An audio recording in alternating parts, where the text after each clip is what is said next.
We got the call at midnight.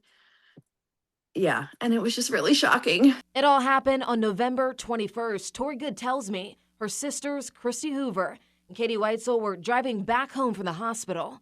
Good says Weitzel's baby, Charlotte, had just been checked out for a fever and stomach pains. And they were about, I don't know, maybe like 5 miles from the hospital. And the other driver crossed into their lane and hit them head on. The crash happened on Horseshoe Pike in South Annville, shutting down the road for hours. We didn't even know if they were alive. We knew nothing for several hours. Firefighters even had to cut through the car to get the family out.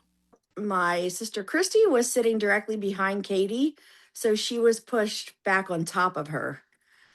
So they had to totally cut them out of the car. Both sisters ended up in the hospital with serious conditions, including Charlotte, a NICU baby who still relies on oxygen and a feeding tube. And then later we found out her femur was broken. So she is now in a spica cast, which runs from her chest down her right leg. Christy is also recovering. She has a broken femur, a shattered elbow, and severe bruising. Her sister Katie is still in serious condition. Both of her legs are broken. She has a tear in her aorta. She has internal bleeding, and she's still on a breathing tube.